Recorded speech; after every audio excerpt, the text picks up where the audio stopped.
and the path that you take to get there should be one that works for you and not for everyone else.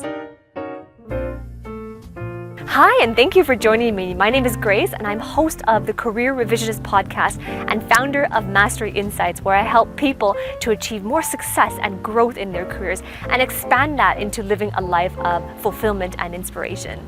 So thank you for joining me today. I'm actually right now, I'm in the suburbs of Vancouver, Canada, and this right here behind me, the scene behind me is the Fraser River, which I'm at the tail end of the Fraser River, which eventually flows into the Pacific Ocean. And I did my college degree here. My last degree was a PhD. For those of you who have been following me for some time, I have a PhD in neuroscience, and I came to Vancouver specifically to do my PhD because I dreamed of living and settling in Vancouver. So here I am, happy to share my city with you.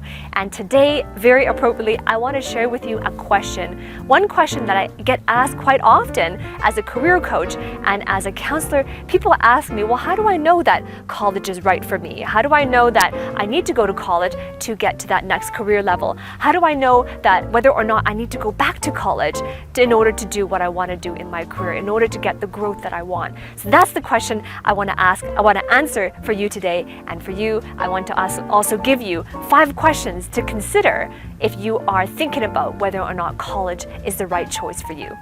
Most educators assume that it is important and necessary to go to college in order to have a high-paying job and a good salary and job security. And I was caught in that too. When I finished high school, for me, there was no other choice. The only thing I knew was that I needed to go to college to do well in college, to get good GPA so that I could get a good job that eventually leads to a good salary and to be stable. And that was the only worldview I knew. And the reason why that's the only worldview I knew was because that's the only thing people told me. You know, during high school, my teachers would impress upon me that you got to do well in school because you want a good future. And that was the thing that they said, you want a good future, then stay in school. You want a great future, then do really well in school. So that was the message that I was told every single day in high school. And it made a really strong hold on me because I was ambitious. I'm ambitious, I am a go-getter, I am an action taker. And so for me, it was congruent to who I was to want success. And so therefore, the solution which was told to me was that I had to go to school. So I did that. I went to school again and again. And 3 degrees later, I'm standing here to tell you that there are considerations to make. It's more than just going to school will get you a good job. Because I mean, how many of you know people who have gone through multiple degrees and they're in jobs or they're in careers that they're not inspired by? Or maybe they're in careers where they feel undervalued. Or maybe they're in careers that are related to their degree, but they feel that this wasn't the best choice for them because they're not living lives that are inspiring, right? So nowadays, careers are so different. They're not these long tunnels that last 10 years or 20 years or maybe not even 5 years these days. They're more like micro careers. So when I give you these 5 decisions, these 5 considerations, they'll help to guide you within the context of what's real today, the context of society today and what careers are like.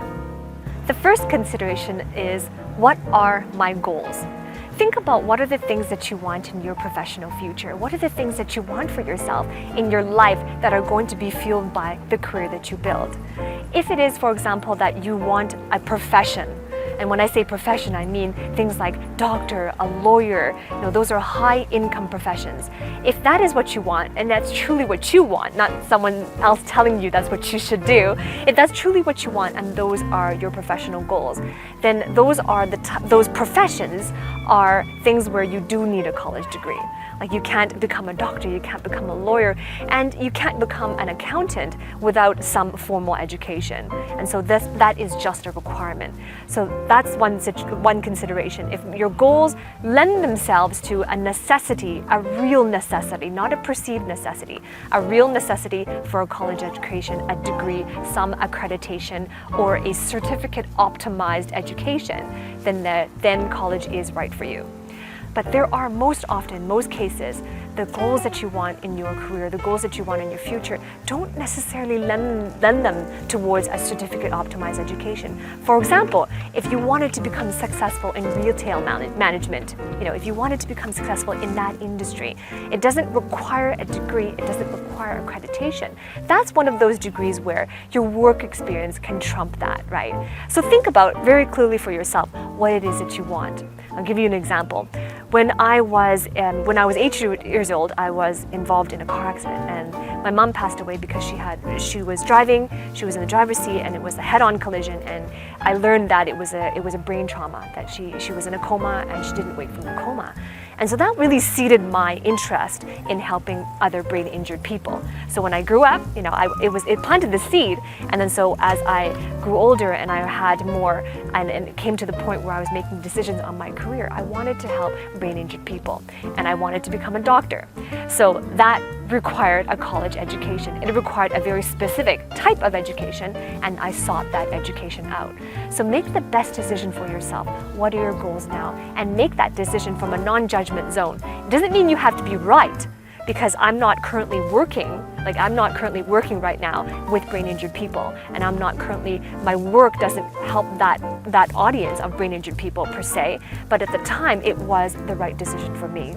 And it's okay to change. It's okay to change, because today's modern careers are not 10-year tunnels or 5-year tunnels, right? So the goal is not to be too rigid in your goals, but to know what it is for yourself and to make the decision that is in line with your values and not someone else's. Consideration number 2, what is my level of enthusiasm about school? So you really have to be honest with yourself and not judging it, but be honest with yourself and your feelings about being in a classroom and your feelings about the academic nature of being in school. I mean, maybe you had a positive experience being in the classroom, or maybe you didn't, right? So what were those feelings that you have that are associated with the classroom?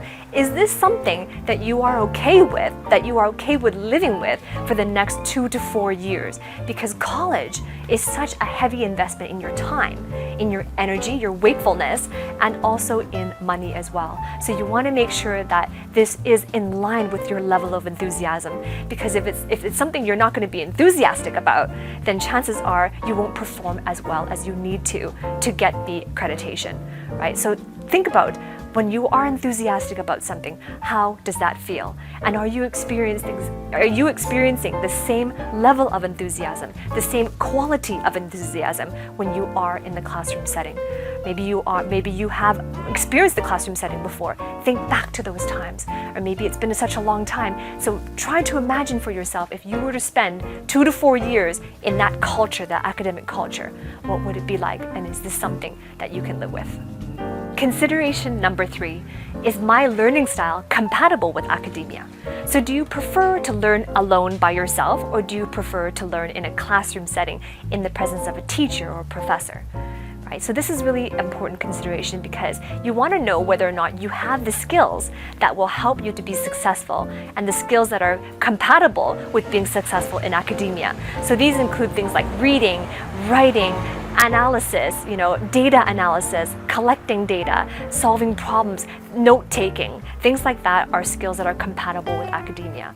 Now, I'm not saying that if you don't have those skills, or if you're not good at those skills, that you shouldn't go to school. That's not what I'm saying. I'm saying that this consideration will help you to get clear on what your starting point is, what you have to work with. This is your intellectual capital. So what capital do you have as your starting point if it is college that you decide to do? If that is a decision that you are making, what are you starting out with?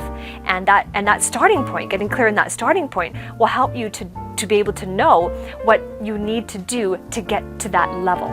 So if you are finding that you're not quite there with your reading and comprehension, or that you just don't enjoy taking notes, you don't take notes and you tend to forget stuff, then that's a limitation, that's a gap that you need to work harder to fulfill in order to make the most of your time in college, if that's what you decide to do. So get real with yourself on where your skills are and if they're compatible with the academic style. Like for me, when I was first considering going to college, whether or not that was right for me, I was in high school and I was in grade 9 or grade 10. And I really wasn't certain whether or not college was right for me. I just knew that that was the only way, in my opinion, my worldview at the time was that it was the only way to get a good job, to have a good future, right? But I was afraid. But the thing is, I really buckled down on it, and I really did this experiment where I applied myself. I was all in school, and that's where I found that I could get straight A's. And throughout high school, that is what happened. I did well in my classes. I did well in all of my elective classes as well. And I really developed and honed those skills at an early age on reading and writing and comprehension and retaining memory, retaining what I've learned into my long-term memory. So that was the pain that I went through, that I chose to go through to develop my skills so that I could make the most of my time in college. Consideration number 4, what are my financial resources? You want to be in a point where you are considering all the costs associated with a college education. Tuition costs are the biggest thing. I mean, they're going to be different depending on the location of your institution, depending on your academic major and the focus that you want to be on, and also depending on whether it's a public or a private or a trade school, right? So do the research in terms of getting to know for yourself what are all the costs associated with going to college. They don't just include tuition. I mean, there are student fees as well. There are other hidden fees of applications, and of course the cost of living if you are deciding to move there and going to live on the university properties, right? If you can't afford to pay for college straight up, it's important that you plan ahead of time and look for resources. Are there student loans that you need to take? Are there loans from friends and family? Are there loans from the bank or specific institutions? And get familiar with the policies of their loan. Sometimes they have grace periods after graduation that it's interest-free before you pay them back. What are the policies? And finally, once you have all of these, once you've completed all the research, to look at a trajectory, do some forecasting and forecast for yourself of the length of time that you might need to take to be able to repay any loans that you have withdrawn for your college education.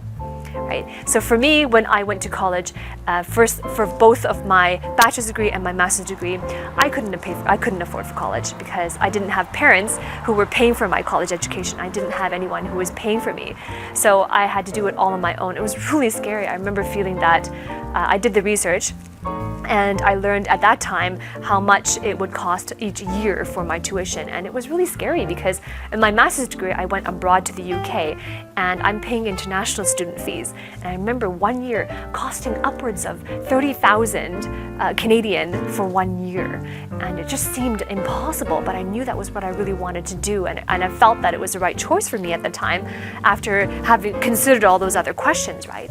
And so what I did was, for me, I knew I needed a student loan. That was it, because there was no way I could work a summer job and earn $30,000. So what I did was I focused on scholarships. You know, whatever I was doing beforehand, what could I do to put myself in the best situation to earn a scholarship? And sometimes you think about scholarships and that's like, oh, it's probably for students only, right? That could be your first impression, that you can't get a scholarship unless you're in school already and you're getting good grades, right? But these days, there's scholarships out there for people who have important contributions in the community. There are scholarships out there for people who are going back to school, right? So scholarships now take on many different forms, and they're not just for current students or students that are just starting out from high school. So do some research and look for, get resourceful, right? Because it's never a lack of resources, right? It's more a lack of resourcefulness. So do for yourself, if this is what you've decided that college is the right choice for you in the next step in your career, do yourself a favor and do that research on getting resourceful and figuring out what financial resources you have that you can draw from. And now for the most important consideration, which is consideration number 5. Chances are, if you are watching this video, you want to get to that next level of your career. You want to grow and accelerate your career. Well, I have something for you. I've created a free training, a free 4-day training that helps you to frame how you can get to that next level of your career. So check it out. The link is careerrevisionist.com/training. I'll put the link below, careerrevisionist.com/training. It's a free 4-day event, a 4-day training just for you. So go check that out and see if it's right for you. Now, this question is extremely important if your financial resources don't cover the greater part of the cost of going to school or going to college, right? And so what you're doing here is you are considering other alternatives. So for example, if you are wanting to go into healthcare, if that is how you feel inspired to help people, if that is how you feel that is your calling and it's truly what you desire to do, then you can consider what are the alternatives. Can I achieve my career goals in an alternative way? So I'll give you an example. In healthcare, there are many allied healthcare professions like chiropractors and nurse practitioners that don't require a college education. Instead, what you do is you go into some other accreditation programs instead of a 4-year degree, and that saves time, it saves money, and it also saves energy because you are not going through traditional 4-year college, so you don't have to take many of the elective courses they require you to take in college that don't end up having any direct application on what you want to do. So consider for yourself, what are my goals? And can I achieve my career goals in any other way outside of a traditional 4-year degree? The bottom line is that while formal education, college education is an asset, it's not a requirement and it's not necessary for everyone. It's not for everyone either. The important thing is that you're not deciding to go to school, you're not deciding to go to college because you feel that you're a failure without it, or that you feel that it's something that you need to do. Rather, the more important thing is to consider what your career goals, the things that you truly want in your career, and focus instead on accomplishing and achieving those goals. Because sometimes the path to achieving them does not include college, and that's a good thing. So decide for yourself, what are the things that you truly value and how do you get there? Remember, your career narrative is unique, and the path that you take to get there should be one that works for you and not for everyone else. So comment below, where are you at right now? Are you considering going to college, and which colleges are you considering going to? Comment below, and if you like this channel, if you like the content for today, give me a thumbs up and remember to subscribe to my channel. Ring that bell so you can receive notifications each time I upload a new video every single week. So thank you for joining me in the suburbs of Vancouver, and I look forward to hanging out with you again in my next video.